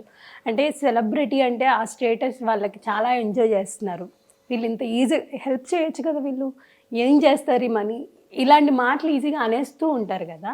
సో మీరు ఎంత కష్టపడుతున్నారు నా స్టేజ్కి రావాలంటే ఆ స్టేటస్ సంపాదించాలంటే ఎంత కష్టపడుతున్నారని? అంటే ఆ రోజున వేరే క్రెడిట్ కార్డ్స్ అలాంటివి లేవండి. ఉన్న 50,000 నేను ఇచ్చేసి నేను ఇలా కూర్చొని అలా ఎవరిని అడగలేక ఎంత దారుణం అంటే మిగతా వాళ్ళు పాపం వాళ్ళకి డబ్బులు లేవు. ఇప్పుడు నేను ఎంఎస్ నారాయణ గారితో ఉన్న 2 రోజులు ప్యాక్ ఆడాను నైట్ టైం. అందులో కొంత 3,000 రింగిట్లు కొట్టాను ఆయన దగ్గర. ఆ డబ్బుల్లోంచి వీళ్ళకి ఇవ్వడం రోజుకి ఇదిగో ఇదిగో కొంచెం తాగండి అని, ఏదో ఒకటి ఎంజాయ్ చేయండి అని. లేదంటే అది కూడా లేదు, వాళ్ళకి అది కూడా లేదు. ఎవరు ఎక్కడ బయటికి తిరగట్లేదు, అందరూ అదే అపార్ట్మెంట్స్ లో ఉన్నాం. మొత్తానికి ఆ సినిమా ఆగిపోయింది ఇంకా కంప్లీట్ గా. తర్వాత వచ్చి నన్ను ఏమన్నారు, నమస్కారం నాయన. అది అప్పుడు నేను హెయిర్ స్ట్రైట్నింగ్ చేయించుకొని ఉన్నాను. హెయిర్ స్ట్రైట్నింగ్ చేయించుకున్నాను. దానికి మళ్ళీ విగ్గు కావాలంటే కుట్టిస్తామన్నారు. మీ విగ్గుకి మీ సినిమాకు దండం రా బాబు. నాకు 4th డిగ్రీ చూపించారు. నాకు ఆ మనస్తాపానికి ఇంకా నేను అసలు కోలుకోవట్లేదు. ఫస్ట్ అయితే ఒక పని చేశాను, తప్పకుండా చేద్దాం, ముందు నా మేకప్ వాళ్ళందరూ ఉన్నారు వాళ్ళకి క్లియర్ చేయండి అన్న. మరి కదా వెంటనే క్లియర్ చేశారు. తర్వాత నేను చేయనన్నా. మొత్తానికి చాలానే కష్టపడ్డారు ఆ మూమెంట్లో. మీకు మామూలుగా మీ వరకు ఈ పాత్ర మీరు చేయండి సినిమాలో అని చెప్పి వచ్చి తర్వాత మళ్ళీ బ్రేక్ అయినవి, ఆ పాత్ర వేరే వాళ్ళు చేశాక ఆ సినిమా చూసి నేను చేసి ఉండాల్సింది అనుకున్నవి ఏమన్నా? అలాంటివి ఏం లేదండి. నా దగ్గరకు వచ్చినవి నేను చేశాను. అలాంటిది ఏం జరగదు. మామూలుగా జనరల్గా సినిమా చూస్తూ ఉంటాము, ఆ క్యారెక్టర్ ఒక్కొక్కటి మనకి హార్ట్కి టచ్ అవుతూ ఉంటుంది. మీరు యాక్టర్ కాబట్టి మీకు అనిపిస్తుంది బాగుంది, ఇలాంటి రోల్ వచ్చింటే బాగుండేది అనిపిస్తూ ఉంటుంది. అలాంటివి ఏమైనా? అలాంటివి ఏం లేదు. ఎందుకంటే అలాంటివి ఆలోచించడం మొదలెడితే మనం బోల్డ్ అని అలా ఫీల్ అవుతూ రావాల్సి వస్తుంది. ఎందుకంటే అద్భుతమైన క్యారెక్టర్లు ఉంటాయి, ప్రతి సినిమాలో ఉంటాయి, ప్రతి ఆల్టర్నేట్ సినిమాలో కూడా ఉంటుంది. So we should not keep on thinking. మనకు వచ్చిన దాంట్లో ఏం బెస్ట్ ఇవ్వగలుగుతాం, మనం ఏం బెస్ట్ చేయగలుగుతాం, ఎంత బెస్ట్ చేయగలుగుతాం అన్నది ఇంపార్టెంట్. సో నేను అది ఆలోచిస్తాను అంతే తప్ప ఇది మనకు వచ్చింటే బాగుండు కదా అని. అంటే రాజీవ్ గారు మామూలుగా చాలా మందికి ఒక డ్రీమ్ ఉంటుంది, ఒక ఇల్లు కడదాం లేకపోతే ఇలాంటి ఒక రోల్ చేద్దాం అనే డ్రీమ్ ఉంటుంది. ఆల్మోస్ట్ మీ డ్రీమ్ ఫుల్ఫిల్ అయిందని మేము అనుకుంటున్నాము. అంటే ఇండస్ట్రీకి వచ్చిన తర్వాత కొన్ని డ్రీమ్స్ ఉంటూ ఉంటాయి కదా, మీ డ్రీమ్ ఫుల్ఫిల్ అయ్యింది అనుకుంటున్నాం మేము. మీకు అయ్యిందా లేదా ఆ డ్రీమ్? ఎలాంటి డ్రీమ్? ఇండస్ట్రీలో ఒకటి ఏదైనా డ్రీమ్ ప్రాజెక్ట్ ఉంటుంది, ఇలాంటి టైప్ ఆఫ్ ప్రాజెక్ట్ చేద్దాము, ఇలాంటి లేదంటే ఫ్యామిలీ విషయానికి వచ్చేసరికి ఫ్యామిలీని ఇలా సెటిల్ చేద్దాము, ఇలాంటివి ఏమన్నా డ్రీమ్స్? అలాంటి డ్రీమ్స్ ఇప్పుడు ఇల్లు ఏమన్నారు చూడండి, అవి తెలియకుండా ఆటోమేటిక్గా ఒక ఏజ్ వచ్చిన తర్వాత నంబర్ ఆఫ్ ఇల్లు కొన్నాము, అమ్మేసాం, మళ్ళీ కొత్త ఇంట్లో కొన్నాం, మళ్ళీ అమ్మేసాం, మళ్ళీ ఇప్పుడు ఒక ఇంట్లో ఉంటున్నాం. ఒక ఫుల్ఫిల్ అయితే డెఫినెట్లీ. ఎందుకంటే మీరు లేని దగ్గర నుంచి అంటే మైనస్ స్టేజ్ నుంచి ఒక పావర్టీ లైక్ అట్లా అని చెప్పాలి. నాట్ పావర్టీ బట్ అన్ని అప్పుల మీదే.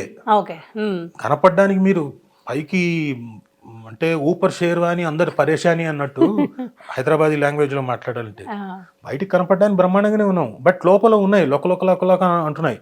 ఎప్పుడు ఇదైతే అప్పుడు ప్రాబ్లం వస్తుంది. సో అలాంటి కండిషన్, అలాంటిది మాకు తెలియకుండా పెంచారు. అఫ్కోర్స్ మాకు దాకా ఆ కష్టాలు తెలియకుండా. ఒక ఏజ్ అయిన తర్వాత తెలిసింది, ఒకనొక స్టేజ్లో మా నాన్నకి ఇదంతా పోయింది, ఇది ఏం లేదు, ఒకనొక ల్యాండ్ మీద ఇన్వెస్ట్ చేస్తే మోసపోయాడు, మోసపుచ్చారు, ఏం లేదనుకున్నారు. అది it created disturbance also among family members, brothers మధ్యన. ఈయనకి ఒక సూసైడల్ టెండెన్సీకి సూసైడ్ చేసుకుందాం అనుకునే రేంజ్కి అనుకున్నాడు.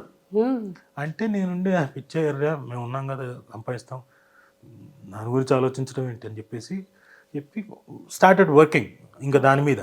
అంటే ఇప్పుడు నా లైఫ్ నేను స్టార్ట్ చేసింది ఎక్కడ, 0 దగ్గర కాదు, మైనస్. సో ఇదంతా చేసుకుంటూ వచ్చి ఇక్కడి నుంచి మళ్ళీ పైకి రావాలి.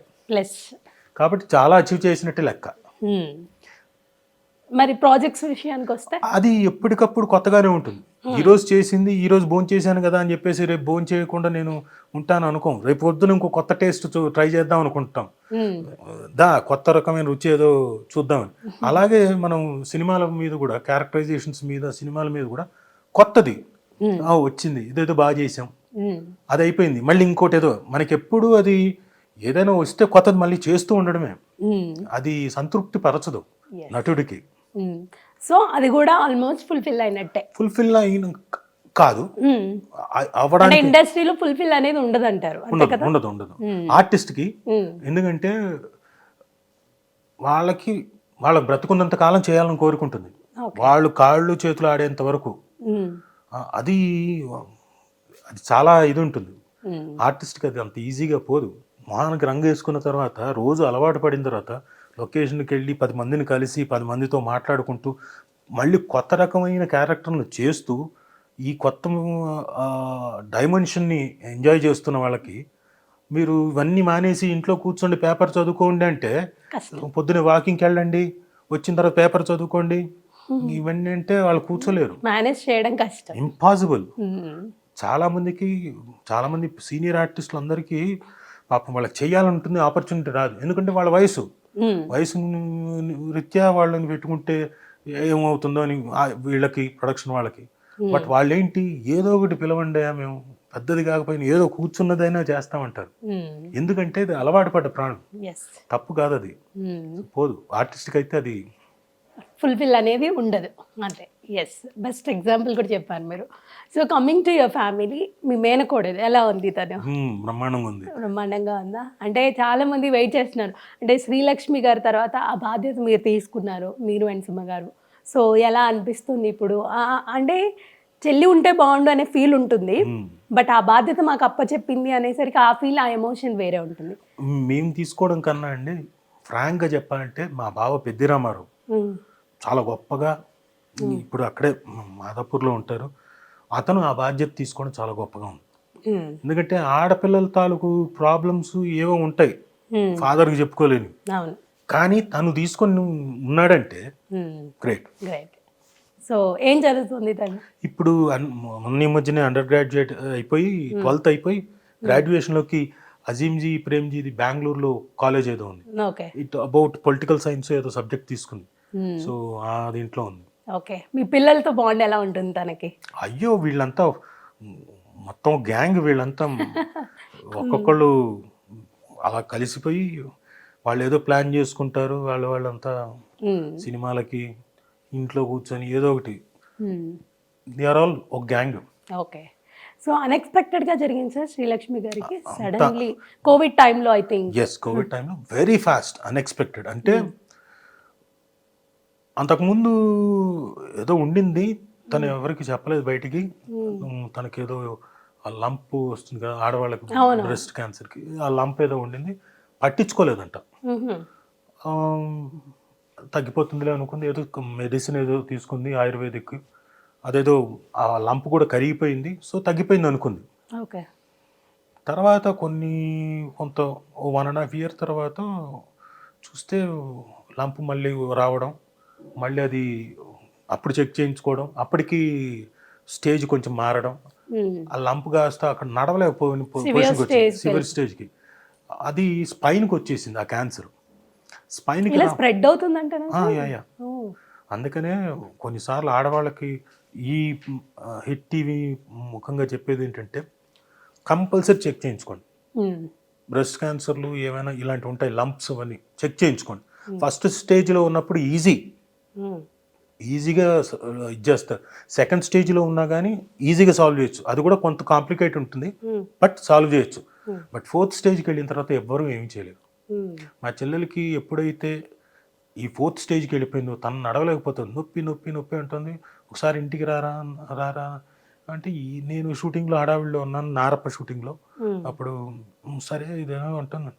ఒకసారి ఇంటికి వెళ్తే అది రూమ్లోంచి బయటికి రావడానికి నడవలేకపోతుంది, రోగులు పట్టుకొని సిక్కు నడవడం కలనాడు. ఏంటి ఏమైందని అంటే అప్పటికి తెలుసు.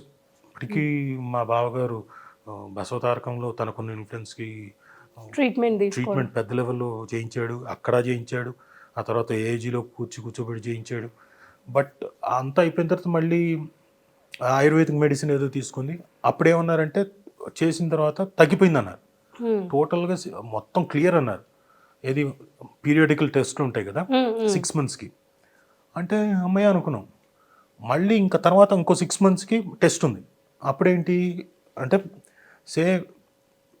మేకి టెస్ట్ ఉంది, మార్చికి కొట్టేసింది. మార్చి నెలలోకి రిలాప్స్ వచ్చేసింది. ఓ గాడ్. ఆ రిలాప్స్ రావడం ఏమీ చేయలేని పొజిషన్లో, అంటే జాండీస్ తగ్గితే కానీ లోపల మనం ఏం చేయలేం. క్యూర్ అవ్వదు కదా. జాండీస్ ఎల్లో అయిపోయింది బాడీ, కళ్ళు ఫుడ్ డైట్ కూడా చాలా ఇదిగా ఉండాలంటారు. So nothing we could do, మొత్తం మనిషినే కొలాబ్ చేసేస్తుంది. టోటల్గా. So it was very painful death. అందరూ అలా ఉన్నాం. అంటే న్యూస్ వచ్చింది కానీ COVID time that. COVID time పాపం చాలా మంది రావాలనుకున్నారు, లాక్డౌన్ ఆ మూమెంట్ వద్దని చెప్పాం. ఎందుకంటే ఆ టైం కోవిడ్ టైంలో ఏం జరిగి ఒక పొరపాటు జరిగితే వాళ్ళ హెల్త్లు కూడా ఉంటాయి కదా. చాలా అంటే మీ లైఫ్లో మీరు చాలా చూసారు. ఒక్క ఫ్యామిలీలో ఒక ఇంట్లో సడన్గా అన్నీ జరిగిపోవడము. సో బట్ ఐ హోప్ 2024 ఎప్పుడు ఈ ఇయర్స్ అన్ని మీ లైఫ్ హ్యాపీగా ఉండాలి నేనైతే కోరుకుంటున్నాను. Thank you. బట్ చెప్పలేము. సి ఈవెన్ 18, 19, 20, 21 వరకు నాకు ప్రాబ్లమ్సే. 21 కూడా ఆల్మోస్ట్ నా మేనేజరు రామ్ అని ఉన్నాడు, నా ఇంట్లో పిల్లలాగే పెరిగాడు. వాడు పోయాడు. వాడు గబుక్కన న్యూ ఇయర్ 3వ తారీఖు, జనవరి 3వ తారీఖు వాడు పోయాడు. సో 4 ఏళ్ళు వరుసగా ఒకదాని తర్వాత ఒకటి. అంటే కోలుకునే సరికి ఏదో ఒకటి అంటే దాని నుంచి బయట కాబట్టి అలవాటు అయిపోయింది. బట్ దేవుడు అదే ఏమంటారు, పడే వాళ్ళకే పడుతూ ఉంటారు. ఏమో ఇష్టపడ్డాడు కాబట్టి వాళ్ళని తీసుకెళ్ళిపోయాడు అని అంతే, అంతకు మించి ఇంకా మనం అదే అనుకోవాలి, తప్పదు. So coming to your life partner Suma గారు, ఎలాంటి బాండ్ అంటే మీ ఇద్దరిది? మేము ఎక్కడికైనా ఆడియో ఫంక్షన్స్కి వెళ్ళి అంటే సుమా గారు మీరు ఏడిస్తే చూడలేరు, ఆవిడ ఏడ్ చేస్తూ ఉంటారు. ఎంత అంటే కొన్ని క్యాష్ ప్రోగ్రామ్కి కానీ ఏదన్నా ఫొటోస్ అవి వచ్చినప్పుడు మీరు ఎమోషనల్ అయితే తను ఏడ్చింది. అంటే కొన్ని వీడియోస్ చూసాం కాబట్టి మాట్లాడుతున్నాం. సో ఇంత ఎమోషనల్ అటాచ్మెంట్ ఉంది అంటే వైఫ్ అండ్ హస్బెండ్కి కామన్గా ఉంటుంది, బట్ మీ ఇద్దరికి ఉండే రిలేషన్ లాంటిది. ఒకటి ఇంతవరకు తెలియని ఆస్పెక్ట్ చెప్తా, ఇంతవరకు ఎవరికి తెలియదు, హిట్ టీవీకి మాత్రం తెలుస్తుంది.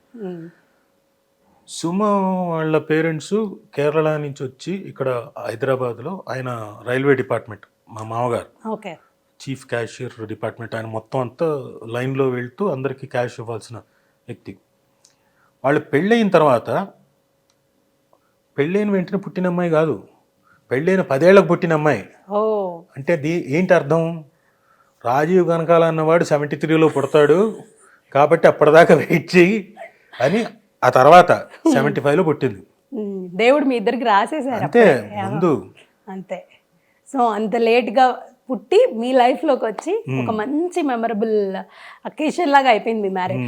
రీసెంట్గా చూసాను మీ పెళ్లి వీడియో, ఎంత సినిమాటిక్గా ఉంది సార్. అది పెళ్లి వీడియో కాదా, అది సీరియల్లోదే. అదే అందరూ కామెంట్స్ పెడుతున్నారు ఎంత సినిమాటిక్గా ఉంది అంటే, అప్పట్లోనే అంత సినిమాటిక్గా చేసుకున్నారు ఏంటి అని చెప్పి. అది సీరియల్, అది జీవన్ రాగాలని మీరు గారు, అది మన తెలుగు వాళ్ళ కల్చర్ మీద, తెలుగు వాళ్ళ పెళ్లి మీద ఒక 5 రోజులు అంటే నాగభూషణం గారు అల్లుడు ఆయన డైరెక్టర్ ప్లస్ కెమెరా డిఓపి. అది సాంగ్స్ ద్వారా చేయడం. ఫోక్ సాంగ్స్ ఉన్నాయి అందులో, హోలీ పండగ మీద మనకి అట్ల తద్ది, ఇంకోటి ఇలాంటివన్నీ సాంగ్స్ రూపంలో మొత్తం అంతా ఒక 13 వారాలు. అందులో మన తెలుగు వాళ్ళ పెళ్ళిళ్ళు 5 రోజులు జరుగుతాయి ఘనంగా. ఈ 5 రోజులు జరిగే తంతంతా చూపించాలి అంత సాంగ్స్లో. ఫస్ట్ డే నా పక్కన వేరే అమ్మాయి, యాక్చువల్గా పెళ్లి కూతురు, ఎవరిని తీసుకొచ్చి ఈ అమ్మాయిని కూర్చోబెట్టారేంటి, అమ్మాయి వచ్చింటే బాగుండు కదా నా ఫీలింగ్. అంటే అప్పటికి మీ మ్యారేజ్ అయిపోయింది? లేదు, అప్పటికి ఇంకా ప్రపోజల్ కూడా ఇంకా చెప్పలేదు నేను, అనుకుంటున్నా మనసులో. ఆ తర్వాత ముందే 95లో అది. సరే ఉంటే బాగుండు కదా తను, ఈ అమ్మాయి సరే అని ఈ అమ్మాయి కూర్చోంది. మామూలుగా పెళ్లి కూతురు ఇంకోటి మాట్లాడుకునేవి. పెళ్లి సీన్ కూడా చేసేసాం. పెళ్లి చేసుకునే ఇది ఉంటుంది కదా, జీలకర్ర బెల్లం పెట్టడం అవన్నీ పెట్టడం, ఈ అమ్మాయితో కొత్త అమ్మాయితో చేసాను. చేసిన తర్వాత మరుసటి రోజు శోభనం సీన్ ఉందని చెప్పారు. వాళ్ళు కొత్త, వాళ్ళ మదరు అండ్ డాటర్ కొత్త, వాళ్ళు కంగారు పడిపోయారు. జీలకర్ర బెల్లం అంటే అది నిజంగా పెట్టేశారు, నిజంగా పెట్టలేదు, ఆకులు పెట్టి అన్ని పెట్టి చేసాం. అమ్మో పొరపాటున శోభనం అంటే ఏదో అనుకొని వాళ్ళు కంగారు పడ్డి సో నెక్స్ట్ డే రాలేదు. సో ఒక రోజు చేసిందంతా వేస్ట్ పోయింది. పోన్లేండి, మీ మనసులో ఉండింది కదా ఆ, సుమగారు. నా బలమైన కోరిక కాబట్టి వెనక నుంచి ఇక్కడికి వచ్చి కూర్చుంది. సో అప్పుడు జరిగిన సిచ్యువేషన్ అది. బట్ పోనీలేండి, మీ పెళ్ళికి ముందు అదంతా ఒక సినిమాటిక్ గా జరిగిపోయింది. బాగా జరిగింది. కానీ ఒకటి ఆ తర్వాత మొన్న వీడియో చూసుకుంటున్నప్పుడు అనుకున్నా, ఇదేంటి ప్రదక్షిణ చేయాలి కదా, అప్రదక్షిణ చేసామేంటని. బట్ మొత్తానికి సుమగారితో మీరు అనుకున్న డ్రీమ్ అయితే అప్పుడు ఫుల్ఫిల్ అయ్యింది ఆ మూమెంట్లో. సో సుమగారు కూడా యాక్సెప్ట్ చేశారు కదా? అప్పటికి కాదు, అప్పటి తర్వాత తర్వాత యాక్సెప్ట్ చేశారు. అప్పటికి ఆవిడకి కూడా ఇది లేదు. మా అత్తగారికి పెద్ద డౌట్, ఈ వీళ్ళలాగే, ఓయమ్ము ఎక్కడ జీలకర్ర బెల్లం నిజంగా అంటించేస్తాడేమో, ఓయమ్ము ఎక్కడ మూడు ముళ్ళు వేసేస్తాడేమో అని ఆమె పక్క నుంచి తొంగి చూస్తుంది. మరి ఉంటుంది కదా పేరెంట్స్ కి, దట్టు ఆ టైంలో కల్చర్ అంతా కూడా డిఫరెంట్ గా ఉండేది. వాళ్ళకి మనకున్న కల్చర్ కాదు కదా వాళ్ళకి. వాళ్ళకి కట్టడాలు అవన్నీ కాదు, ఉరికేం హుక్కు అంటే గోల్డ్ చైన్ అలా హుక్ వేయడం అలా ఉంటుంది. మీకు రెండు టైప్స్ జరిగిందా, లేకపోతే మన తెలుగు సాంప్రదాయం? తెలుగు సాంప్రదాయం పైగా పక్కా వైష్ణవుల సాంప్రదాయం. Okay okay. నీట్గా మా అమ్మ తరపు మా రామన్నయ్యే నాకు వాద్యారు. Okay okay. ఇప్పుడు ఓనం అవి సెలబ్రేట్ చేస్తూ ఉంటారు కదా, సో మీరు కూడా పార్టిసిపేట్ చేస్తూ ఉంటారా? అన్ని కల్చర్ ని పాటిస్తూ ఉంటారు ఆవిడ కూడా చాలా బాగా. డెఫినెట్ గా అంతేగా. సో మీ ఇద్దరికి ఏదైనా ఒక మంచి మెమరబుల్ మూమెంట్ అంటే ఏం చెప్తారు? బోల్డ్ మెమరబుల్ మూమెంట్స్ అండి. పెళ్ళైన కొత్తలో ఫస్ట్ టైం అప్పుడు హనీమూన్కి వెళ్ళాం ఇక్కడి నుంచి. ఏ ప్లేస్కి వెళ్ళారు? కొడైకెనాల్కి. సో ట్రైన్ జర్నీ అంతా ఒక మెమరబుల్ మూమెంట్. సో అక్కడికి వెళ్ళిన తర్వాత సుమను భయపెట్టాను రూమ్లో. ఏం చేశారు? నాకు దయ్యాలు పూంతాయి సుమ, కాబట్టి పుణ్య నువ్వు ఆశ్చర్యపోనక్కర్లేదనే ఊరుకో అని. సరే అని చెప్పేసి లేదు అని చెప్పేసి రూమ్లో కూర్చున్నాం, లైట్లు ఆఫ్ చేసి కూర్చున్నా, సైలెంట్గా ఉన్నా. రాజా నువ్వు ఊరికో కావాల్సింది చేస్తున్నాయా రాజా? కాదు అని 5-10 నిమిషాలు అయినా కదలలేదు, అలాగే ఉన్నా. ఆ 10 నిమిషాల తర్వాత బాడీ అంతా షేక్ చేస్తూ అంటే తిని లేచి వెళ్ళిపోయి, ఆల్రెడీ రెడీగా ఉంది తలుపు దగ్గరికి వెళ్ళిపోయి, నేను వెళ్ళిపోతాను, ఇదిగో ఇక్కడ దాకా వచ్చిన తర్వాత నువ్వు ఇలా చేస్తే ఇదిగో ఎవరు లేరు, నువ్వు ఇలా చేస్తావేంటని ఆల్రెడీ రెడీగా ఉంది తలుపు దగ్గర. నాకు తెలుసు ఇంకా ఇప్పుడు చేయకపోతే దాటేస్తుందని అరవంగానే యాక్టర్ అనిపించుకున్నారు. అదొక మెమరబుల్ మూమెంట్. ఇద్దరికి హార్స్ రైడింగ్ రాదు కానీ గుర్రాలు ఎక్కాం.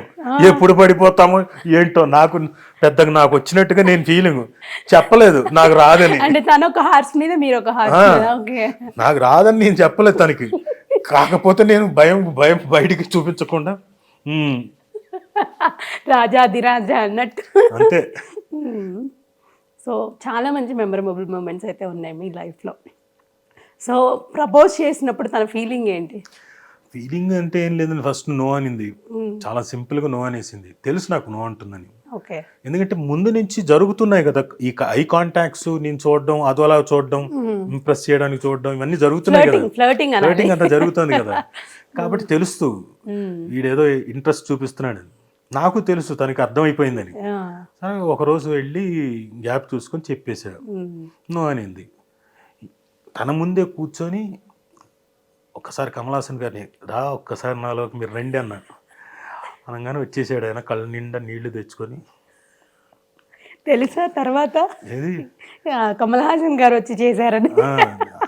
అంటే నేను రియల్ అని ఫీల్ అయ్యారా అని? నిజమని ఫీల్ అయింది. ఓకే, ఏం చెప్పారు చెప్పండి. అప్పుడేం మాట్లాడలేదు, నేను వెంటనే కింద వచ్చేసాను. దిగి వచ్చేసి కేఎస్ రామారావు గారి ఇల్లు ఎలా ఉంటుందంటే పై నుంచి కిందకి అలా ఉంటుంది. పైన వీళ్ళ షూటింగ్ జరుగుతుంది 2వ ఫ్లోర్లో. కింద నేను ఇంకా దిగి వెళ్ళిపోయే దగ్గర ఒక చోట నించోన్నా. నేనేదో నాకు తెలుసు వెనక ఎక్కడి నుంచి వస్తుంది, వెనక నుంచి అని. నేను ఇటు చూస్తూ చంద్రుడు ఇంకా చూస్తుంది కదా, ఓకే 1 2 3 అనుకొని వెళ్ళిపోయా. అక్కడి నుంచి 3 రోజులు నేను లొకేషన్లో కనపడలే. ఏమేడు అనే తాపత్రయం వస్తుంది కదా ఏ అమ్మాయికైనా. చెప్పిన తర్వాత సరే నో అన్నా కానీ ఎక్కడో చోట ఉంటుంది కదా. తర్వాత లాస్ట్ డే వచ్చా కారు వేసుకొని. అప్పటికి ఆ రోజు ఎస్ అని పడిపోయింది అప్పటికి ఆ 3 days లో. अरे लड़की पढ़ती है मगर पटाने के तरीके रहते हैं అంతే. हाँ పోన్లేండి ఇది చూసి ఎవరైనా ఇన్స్పైర్ అవుతారేమో. బట్ అవతల నుంచి ఇంట్రెస్ట్ ఉందో లేదో చూసి చెప్పమని చెప్పండి మీరు. అది ఖచ్చితంగా అబ్బాయిలు కూడా ఏం పొరపాటున వెళ్ళి ఫోర్స్ చేసేయకండి. ఆ అమ్మాయికి ఇంట్రెస్ట్ ఉంటేనే, కానీ పటాయించడానికి తరీకాలు ఉంటాయి, ఆ తరీకాలు నేర్చుకోండి అంతే. అంతే. సో మొత్తానికి వంట బాగా చేస్తూ ఉంటారా మీకు? ఎవరు? సుమ గారు అద్భుతంగా చేస్తుంది. అవునా? కేరళ వంటలా మన తెలుగు వంట? కేరళ వంటలు, తెలుగు వంటలు కాకుండా మా అమ్మ చేసే రెసిపీస్ అని తనకొచ్చు. అబ్బా, ఇంకా అమ్మని మర్చిపోలేరు ఇంకా. సో తినే వంటల్లో మీరు ఎంజాయ్ చేయొచ్చు అమ్మని. పైగా రోజుకో డిఫరెంట్ వంట, వెరైటీస్. ఓకే. అంతే, ఈ బిజీ స్కెడ్యూల్ ఇప్పుడు చేయలేకపోతుండొచ్చు కదా స్టార్టింగ్ లో? లేదు, ఇప్పుడు కూడా ఏదైనా ఫంక్షన్ ఉందంటే తనే చేస్తుంది. ఇప్పటికీ పిల్లలకి సాంబార్ అంటే తిని చేసే సాంబారే ఇష్టం, వంట ఆవిడ చేస్తే నచ్చదు.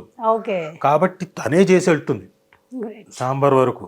మిగతావి అంటే వంట వాళ్ళు చేస్తారు, కానీ సాంబార్ తనే చేస్తుంది.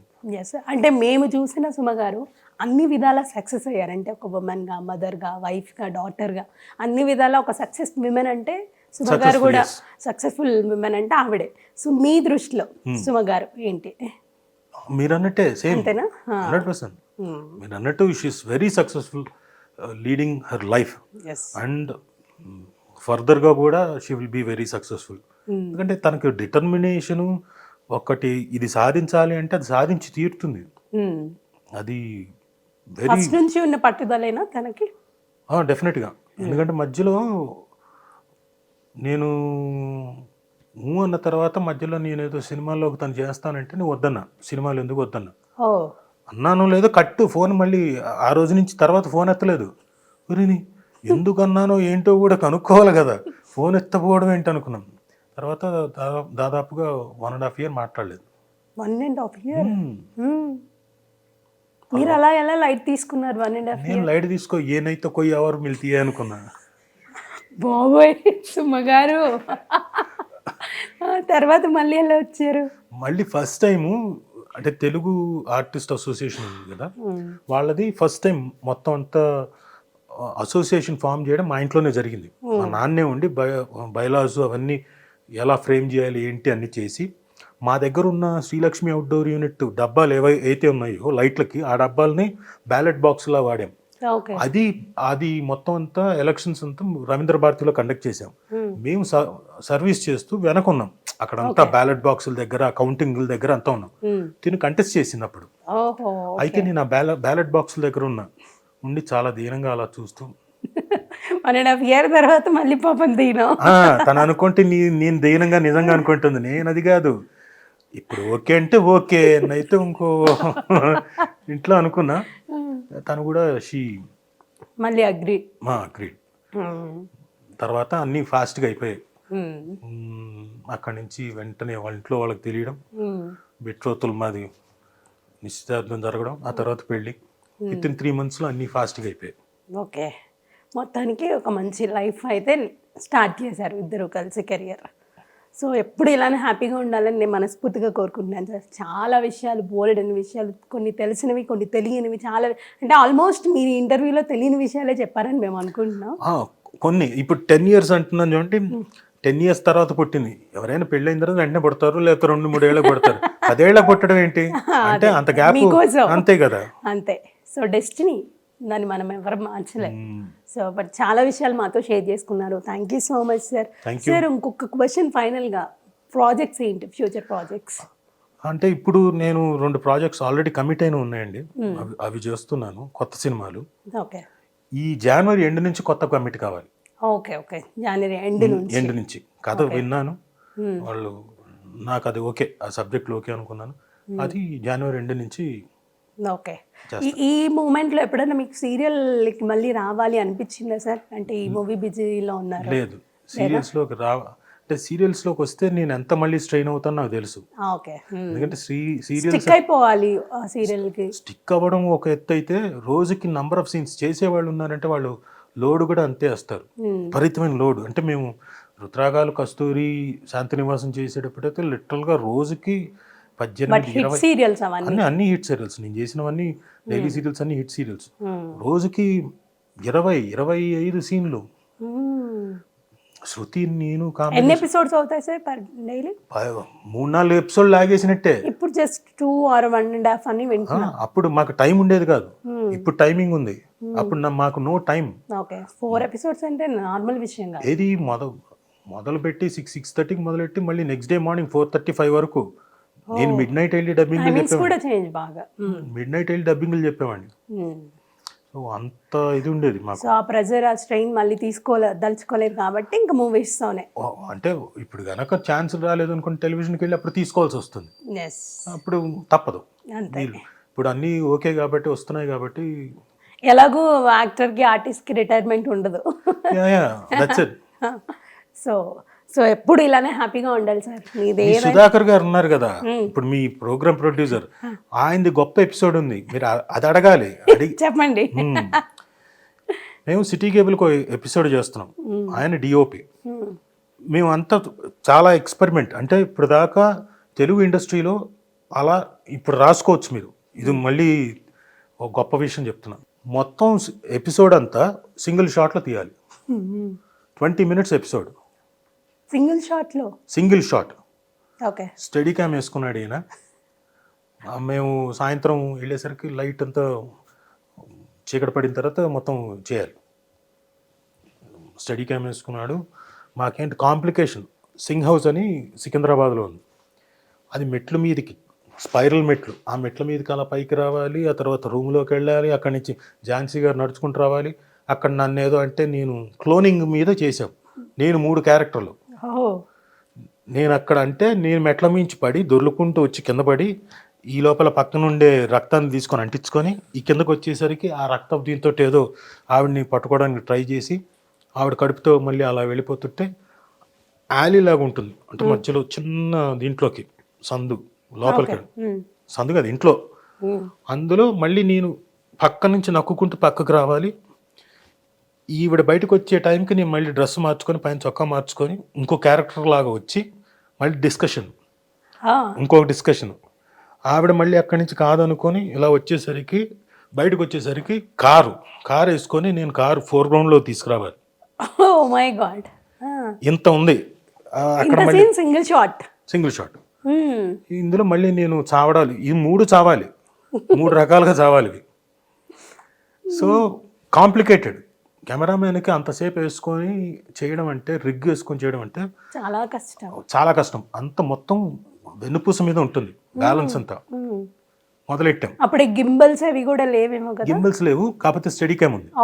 స్టడీ క్యామ్ కష్టం, చాలా కష్టం వేసుకోవడం. అది వెయిట్ ఎక్కువ ఉంటుంది, కెమెరా ఇవన్నీ చాలా కష్టం. ముందు ఎలా చేస్తున్నాం అని చెప్పేసి షార్ట్ ఎలా అనుకున్నారు, ఇలా వెళ్తున్నాం అనుకున్నాం, ఇలా చేస్తున్నాం. ఓకే, మొత్తం బై హార్ట్ చేసుకున్నాం. Ready, take. మొదలెట్టాం. టేకు టక పైకి వచ్చాడు, అన్నీ వచ్చేది దానా కిందకి వచ్చాం, అంతా వచ్చేసింది, బయటకు వచ్చాం, అంతా అయిపోయింది. Very good, take okay. ఒకటే షాట్లో టేక్ ఓకే. కాకపోతే ఈయన అన్నారో మరి డైరెక్టర్ అన్నాడో నాకు తెలియదు. ఎవరన్నారు అప్పుడు? ఎక్కడో ఒక చోట ఎవరో వచ్చారు అడ్డం అని చెప్పేసి అన్నాడు డైరెక్టర్ రుక్మిణీ కృష్ణ గారు. ఒక చోట అన్నారు. మళ్ళీ వేసుకొని చూసుకున్నాం ఎవరు వచ్చారంటే ఆయనే వచ్చాడు అడ్డు. చిన్న అలా వచ్చి వెళ్ళిపోతాడు. అంటే ఇప్పుడు ఇది ఎలా చేయాలి, ఏమైనా చెయ్యొచ్చా అనుకుంటే లేదు, వన్ మోర్, మళ్ళీ 1 more. మొత్తం రావట్లేదు. అక్కడ దాకా వెళ్ళడం, ఎక్కడో చోట మిస్ అవ్వడం, సగం దాకా రావడం, పోవడం, ఇంకో చోట వరకు రావడం, పోవడం. తెల్లారి దాదాపుగా 6:15, 6:30 వరకు ఈయన లాస్ట్ షాట్ బయటికి ఇంకొక 10 అడుగులు అయితే 15 అడుగులు అయితే అయిపోతుంది, వచ్చేస్తుంది షాట్. ఇంకక్కడ ఈయన నా వల్ల కాదు, రెస్ట్లెస్ కాదు, ఎవరికైనా ఇబ్బంది. వెన్ను పూసిన మీద చాలా గట్టాడు, అంతసేపు వేసుకున్నాడంటే, అన్ని గంటలు ఉన్నాడంటే. తీరా చూస్తే ఫస్ట్ షాటే ఓకే, ఆ చిన్నది కవర్ చేశారు చివరికి. 8 సార్లు 9 సార్లు చేసాం. అంత గొప్పోడు. ఓపిక, చాలా ఓపిక. ఎస్, ఓపిక కూడా ఉండాలి అంటారు కదా, మీరే కష్టపడాలి, ఓపికతో ఉండాలి అని. ఎస్, నిజంగా sir thank you so much. మీలాంటి వారితో అంటే ఒక మంచి వర్స్టైల్ యాక్టర్తో మాట్లాడి బోల్డని విషయాలు షేర్ చేసుకున్నారు, అన్నీ తెలుసుకున్నాము. Thank you so much and all the very best. Thank you అమ్మా, thank you very much. So చూసారు కదా, రాజీవ్ కనకాల గారు బోలెడని విషయాలు మనతో షేర్ చేసుకున్నారు కదా. మరిన్ని ఇంటర్వ్యూస్తో మళ్ళీ మీ ముందుకు వస్తాను. Until then keep watching. This is Anusha signing off. Bye by.